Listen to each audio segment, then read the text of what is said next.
O que torna uma pessoa extraordinária? Suas habilidades? Seu talento? Ou simplesmente seu sorriso? Quando nossa equipe encontrou pela primeira vez com Nick Vujicic, entendemos que era alguém extraordinário. Quando ele começou a contar sua fascinante história, testemunhamos em primeira mão como Deus estava usando um homem sem braços e sem pernas para ser as mãos e os pés de Deus. Meu pai dizia que ele e minha mãe estavam lado a lado, ansiosos quando eu estava nascendo. E quando ele viu meu ombro, ele simplesmente ficou pálido. E daí meu pai e minha mãe se assustaram, porque viram que eu estava sem um braço direito. Meu pai queria sair do quarto, porque não acreditava no que estava vendo. O médico entrou e meu pai disse: "Meu filho, ele não tem um braço direito." Ele disse: "Não, ele não tem braços nem perna." Ele disse que quase desmaiou, ele não podia acreditar. E toda manhã na igreja ele perguntava por que Deus permitiria uma pessoa nascer assim. Minha mãe, no início, ela não queria me segurar, não queria me amamentar, sabe? Tudo mais.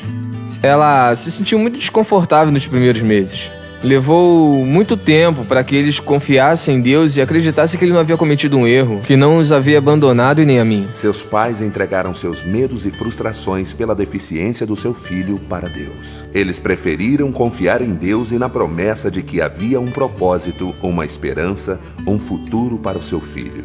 Mas com o passar dos anos, os desafios aumentavam e Nick se achava cada vez menos amado por Deus, o que enfraquecia sua fé. Eu desafiei a Deus. Eu disse: "Deus, eu sei que sou um pecador. Eu sei que provavelmente eu não terei paz no meu coração até que o Senhor me responda por quê. Por que tu tiraste os meus braços e pernas? Por que o Senhor não me deu o que todo mundo tem?" Então eu disse: "Deus, até que tu me responda esta pergunta, eu não irei servi-lo." Então eu quis pôr um fim nisto. Se Deus não acabasse com a minha dor, eu mesmo faria isto. Então, aos 8 anos de idade, eu tentei me afogar numa banheira, com 10 centímetros de água. Eu disse aos meus pais: "Eu só vou relaxar na banheira. Podem me colocar na banheira?" E aí, eu me virei umas 2 vezes para ver se conseguia fazer. E eu não pude fazer isto.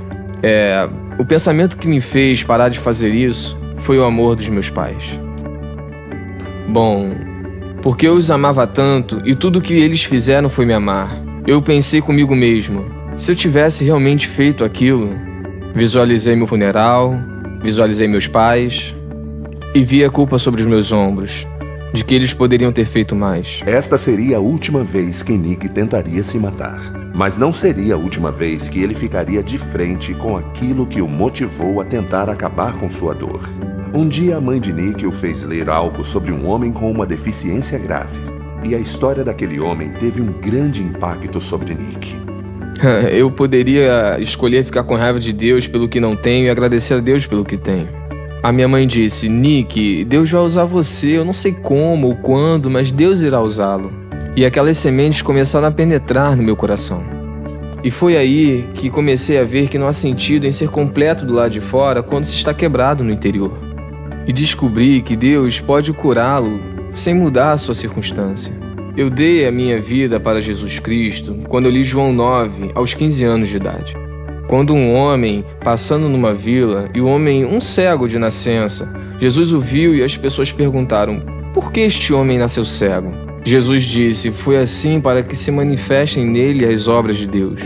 Em 2 Timóteo 3,16 ele diz: "Toda a escritura é divinamente inspirada, e eu acredito que Deus inspirou em mim vida e fé. Esta fé veio sobre mim, esta paz veio sobre mim. Eu senti que Deus havia me respondido." Qual foi a pergunta e qual foi a resposta? A pergunta foi: por quê? Por que me fizeste desta forma? A resposta foi: você confia em mim? Essa é a questão. E quando você diz sim para esta pergunta, nada mais importa. Mas o que foi especificamente para você que o fez dizer: "Senhor, eu vou confiar na tua palavra porque sei que é verdade, mesmo sem saber o que vai ser de mim amanhã"? Certo. Porque não havia mais nada que eu pudesse encontrar. Não havia mais nada que pudesse me dar paz. Eu sabia que braços e pernas não me dariam a paz de qualquer forma. Eu precisava saber a verdade a respeito de quem eu sou. Por que estou aqui? E para onde irei quando não estiver mais aqui? Eu não encontrei esta verdade em nenhum outro lugar, só em Jesus Cristo. E foi em Jesus Cristo que Nick encontrou forças para fazer o que muitos achavam impossível. É muito difícil ser forte quando as pessoas constantemente dizem que você não é bom o bastante. Você sabe, sai daqui, não queremos nada contigo, você é um João ninguém, você não pode fazer isso, você não pode fazer aquilo, Nick. Na vida, se você não conhece a verdade, então você não pode ser livre, senão você irá acreditar que as mentiras são a verdade.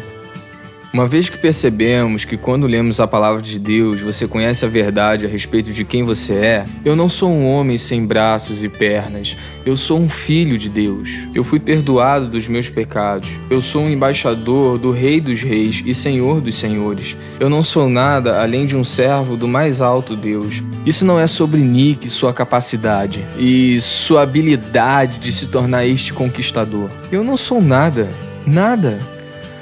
Porém, Deus habita em mim, e agora eu vivo na força dele, e tudo aquilo que Jesus conquistou, eu conquistei. Eu creio que se Deus não lhe deu um milagre, você é um milagre de Deus, para a salvação de outra pessoa. Eu agradeço a Deus por Ele não ter respondido a minha oração quando eu implorei a Ele por braços e pernas aos 8 anos, porque imagina só, porque eu não tenho braços e pernas, Ele está me usando ao redor do mundo. E nós vimos até o momento, aproximadamente, numa estimativa conservadora, 200 mil almas virem até Jesus Cristo pela primeira vez nos últimos 6 ou 7 anos. E o que você prefere? Prefere ter pernas e braços aqui na Terra, Nick? Não, eu quero a vontade de Deus. Eu prefiro não ter pernas e braços temporariamente aqui na Terra para ser capaz de alcançar mais alguém para Jesus Cristo e passar a eternidade com Ele. Nos últimos 10 anos, Nick Vujicic contou seu testemunho em 24 países para mais de 3 milhões de pessoas. Seja em estádios lotados ou para apenas uma pessoa, no coração de Nick Vujicic, a mensagem é a mesma. Deus ama você. Ele não se esqueceu da sua dor. Ele não se esqueceu da sua família. E pode ser que enquanto você assiste essa entrevista, você comparou o seu sofrimento com o meu sofrimento. E não é aí que a esperança está. Saber que alguém mais, em sua opinião, está sofrendo mais do que você, não é aí que a esperança está, mas está no nome de Deus, no nome do Senhor Jesus Cristo. Esperança é quando você compara o seu sofrimento com o infinito e imensurável amor e graça de Deus. Isaías 40, verso 31 diz: Mas os que esperam no Senhor renovarão suas forças, subirão com asas como águia. Eu não precisei que a minha circunstância mudasse. Eu não preciso de braços e pernas. Eu preciso das asas do Espírito Santo. Eu estou voando porque eu conheço a Jesus. Ele me sustenta. Não desista de Deus, porque Ele não irá desistir de você.